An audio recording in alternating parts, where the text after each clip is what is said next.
I'm Bug, and I have a little whimsigoth deep dive for you today. If you don't know what this aesthetic is already, it's basically just 90s witchy style. Think like deep jewel-toned velvets with gold suns, black cats, and a dash of ethereal magic. This aesthetic is a celestial witchy's dream straight out of 1996.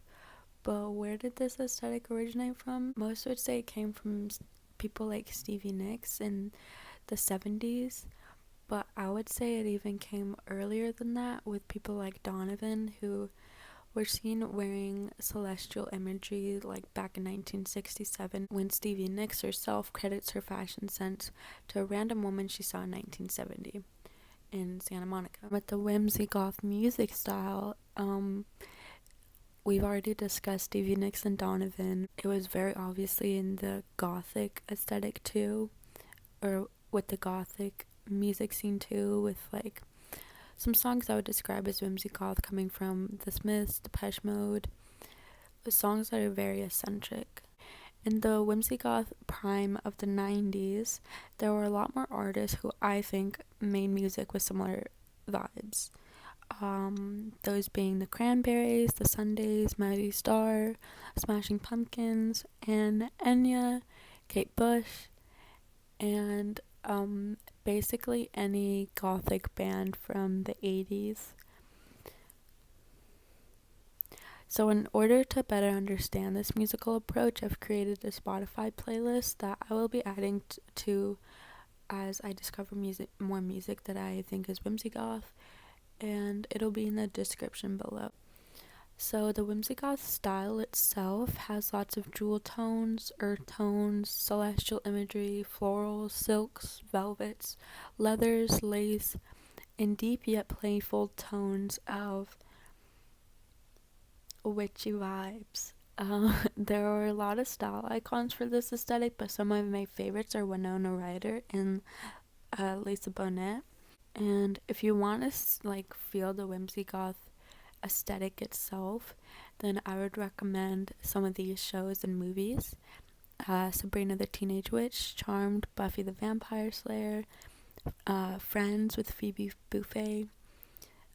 For movies, The Craft, Practical Magic, any Halloween movie from the 90s like Hocus Pocus or Halloween Town, Tim Burton movies, The Addams Family, and The Labyrinth.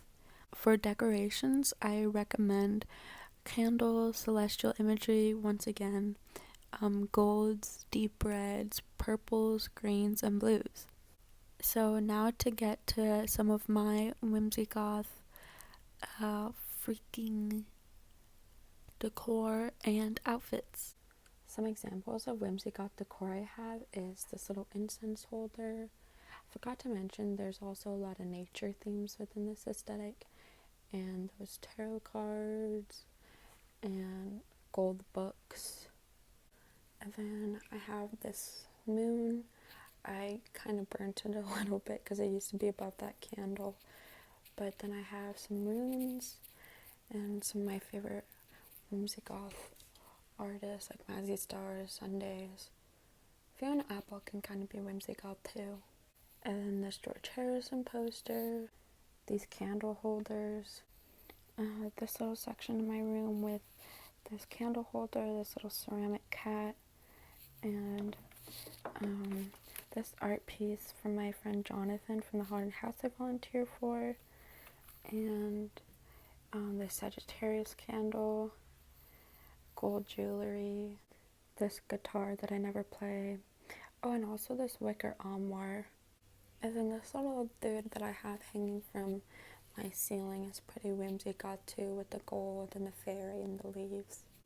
And then I have this tapestry with all the signs on it, and this tapestry, or I guess banner maybe, I don't know, with the Justice tarot card on it.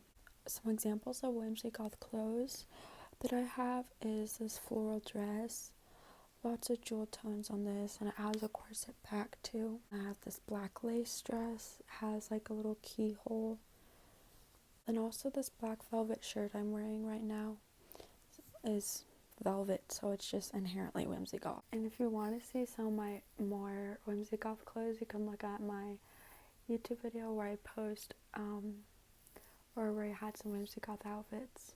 And that's that for this video. If you like this video, please tell me. I might be doing some more of these style analysis videos, and maybe I'll redo my Kinder Horror one with some examples that I have of it. But anyways, all my social media is Bugboy Buddy, and bye.